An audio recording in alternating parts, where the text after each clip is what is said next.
discipline equals freedom. That's not a contradiction, it's an equation. I used to believe this, so I worked double shifts, locked into the gym, and studied for the MCAT 12 hours a day just to be able to buy myself this future freedom. But by about 24 years of age, I ended up realizing that chasing freedom like this was actually taking away from my freedom to be able to be alive in the moment.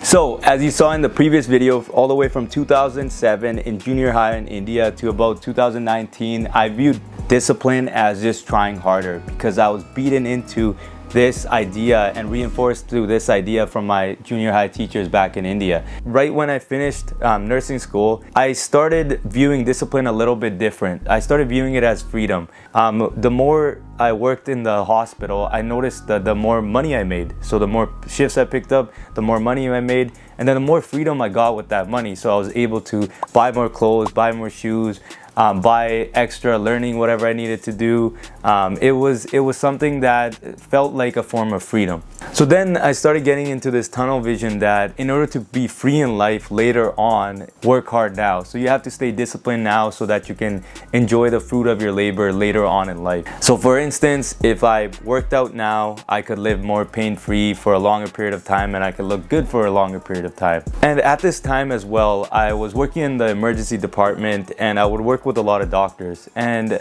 working as a registered nurse, I started realizing that I kind of want to be a doctor as well. So I wanted to pursue medicine as well, just because I saw the job that the doctors were doing and I found that very interesting.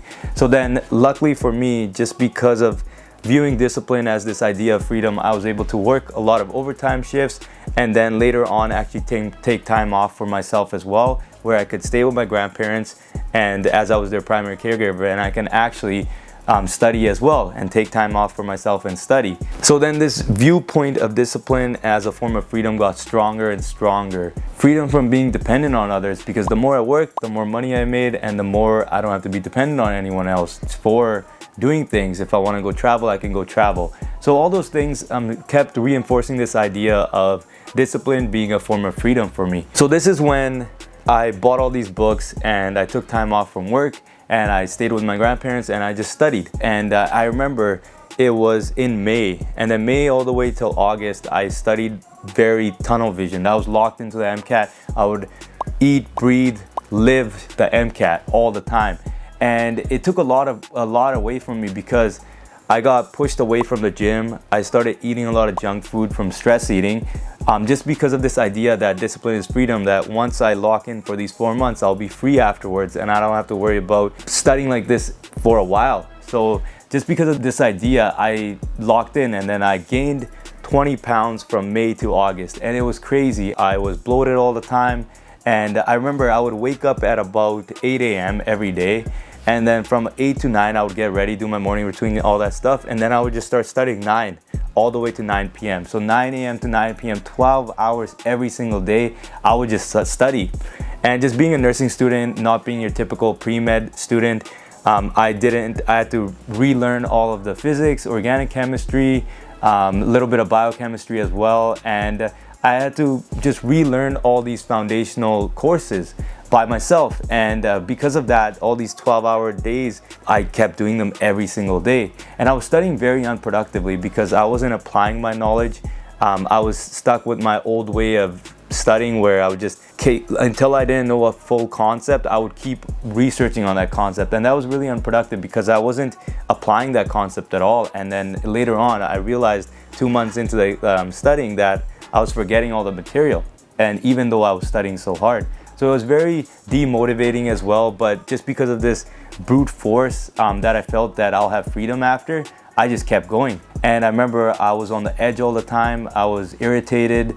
I would drink like 3-4 coffees a day as well. And during my practice exams for the MCAT as well, I remember it would be an 8-hour exam that I'm doing by myself at home.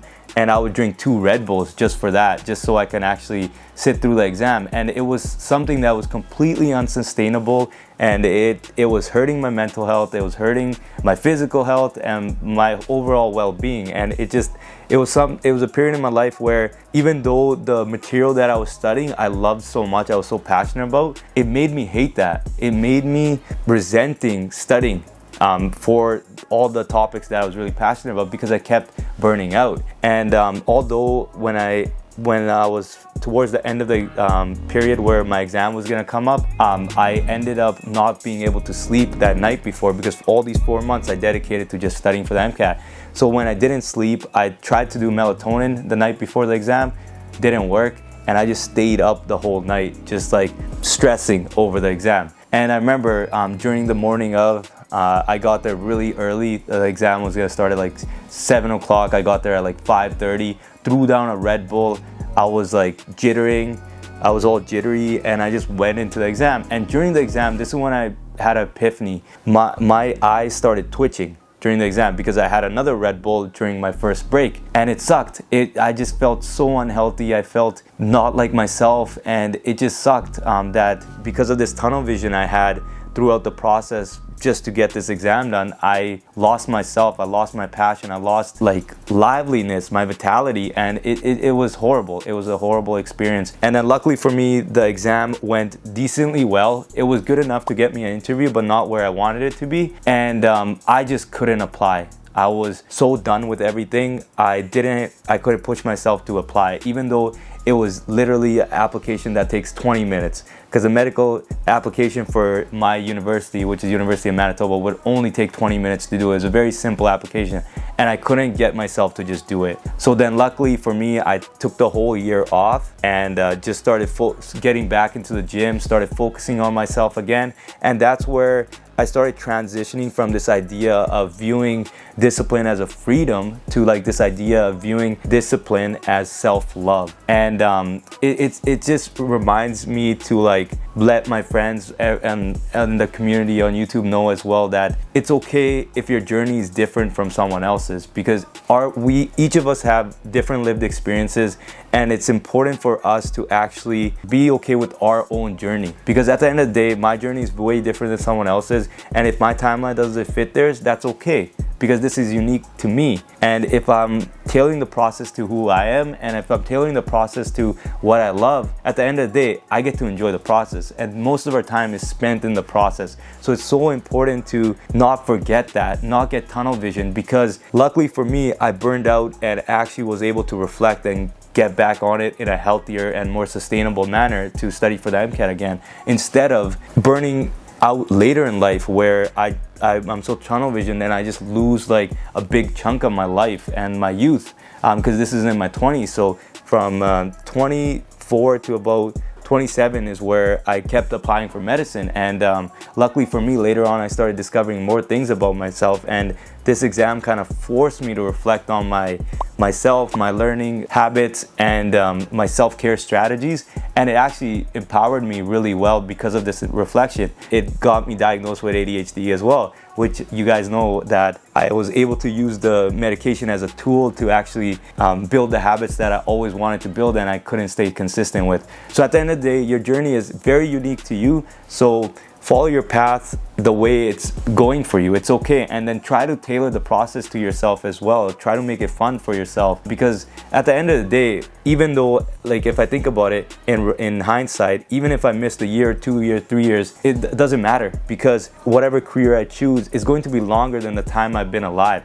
I'm 30 today, and I know my career in pursuing research and like learning more about like longevity, illness prevention, harm reduction is going to be way longer than 30 years. I know that for sure, because this is something I'm very passionate about and I've niched down to it as well. So it's very important to just recognize that this is your journey and live it the way you want to live it, and write it the way you want to write it, because you're the one that's going to be going through it. So that's just my 2 cents on that, and that was it for this episode. The next episode is going to be about discipline and how it transitioned into self-love for me. And and then there's 2 more episodes after that. I'm very excited for this because it shows literally the evolution of how my viewpoint of discipline changed and how dramatically it started changing towards my late 20s, and how productive that was for me as well. So if any of my posts and stories resonate with you, please share it with other individuals as well, and please don't forget to subscribe to the channel.